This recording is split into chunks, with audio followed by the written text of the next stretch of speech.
सर्वांना नमस्कार. आज आपण स्पर्धा परीक्षेसाठी कागद मापन हा घटक अभ्यासणार आहोत. यामध्ये काही संकल्पना आहेत. या संकल्पनाही आपण या ठिकाणी पाहणार आहोत. यामध्ये डझन, दस्ता, ग्रोस, रिम या संकल्पना आहेत. तर यामधील सर्वात प्रथम असलेली संकल्पना ती म्हणजे डझन म्हणजे काय हे आपण सर्वप्रथम पाहूयात. तर या ठिकाणी डझन म्हणजे काय तर 12 वस्तूंच्या समूहाला एक डझन असे म्हणतात. तर एक डझन म्हणजेच 12 वस्तू असतात.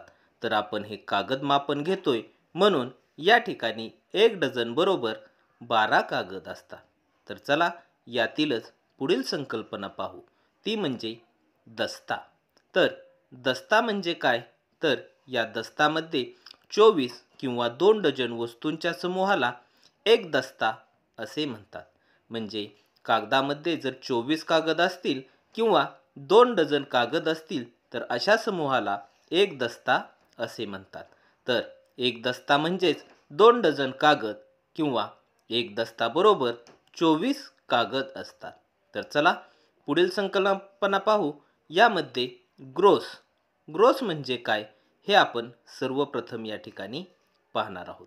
तर ग्रोस म्हणजे 12 डझन वस्तूच्या समूहाला एक ग्रोस असे म्हणतात.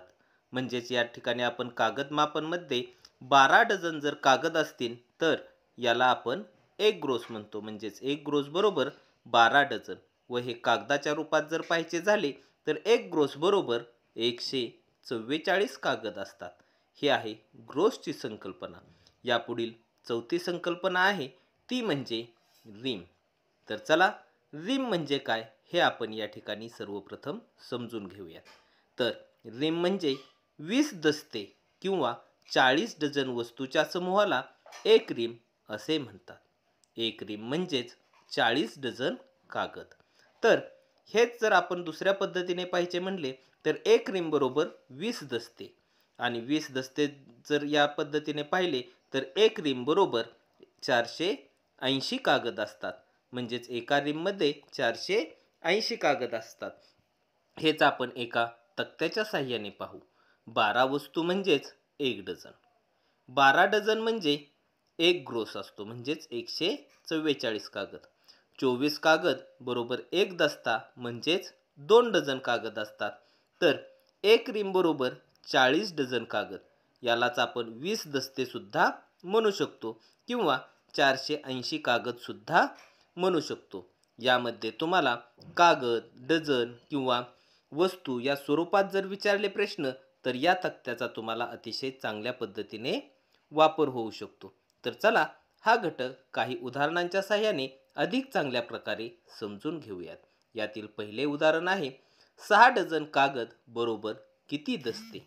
या ठिकाणी आपणास दस्ते विचारलेले आहेत म्हणून 2 डझन कागद बरोबर एक दस्ता होय.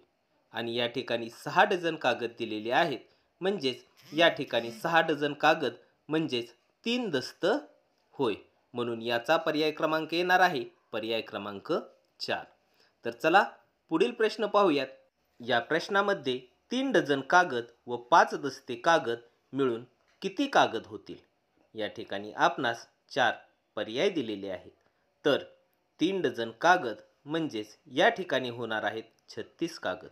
तर 5 दस्ते कागद म्हणजेच या ठिकाणी 5 दस्ते म्हणजेच 10 डझन कागद होतात आणि 10 डझन कागद म्हणजेच 120 कागद या ठिकाणी होतात.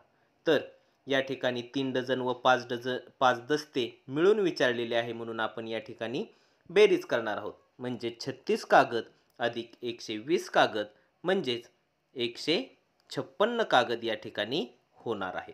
आणि 156 कागद हा पर्याय क्रमांक 2 आहे. तर चला अशाच पद्धतीचा आणखीन एक आपण प्रश्न घेणार आहोत. तर पुढील प्रश्न आहे एक ग्रोस कागदांपैकी 5 दस्ते कागद छपाईसाठी वापरले तर किती कागद शिल्लक राहिले. या ठिकाणी कागद शिल्लक राहिले म्हणजे निश्चितच वजाबाकी करावी लागणार आहे.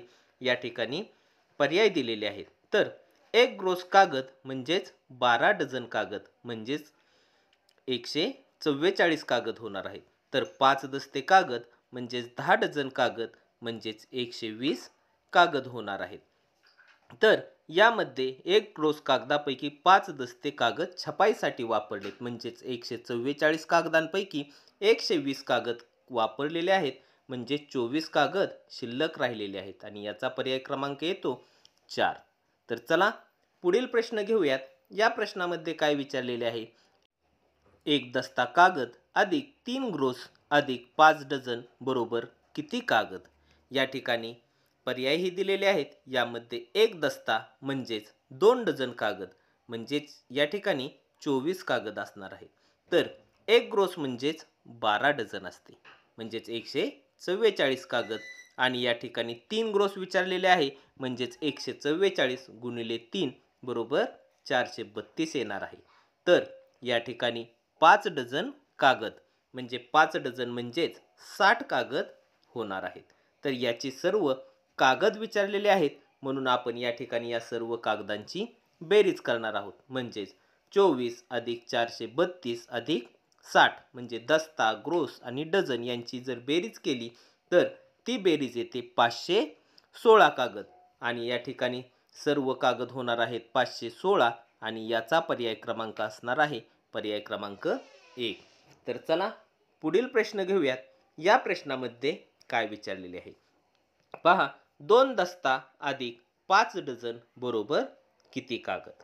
या ठिकाणी 4 पर्यायही दिलेले आहेत. तर 1 दस्ता बरोबर 2 डझन कागद. या ठिकाणी 2 दस्ते विचारलेले आहेत, म्हणून या ठिकाणी होणार आहेत 48 कागद. तर 1 डझन बरोबर 12 कागद आहेत. या ठिकाणी 5 डझन विचारलेले आहे, म्हणून 12 गुणिले 5 बरोबर 60 कागद होणार आहेत. म्हणजेच 48 अधिक 60 कागद म्हणजेच 108 कागद होणार आहेत. आणि या 108 चा पर्याय आहे पर्याय क्रमांक 1. हा प्रश्न तुमच्यासाठी आहे. याचे उत्तर आपण कमेंट बॉक्समध्ये द्यायचे आहे.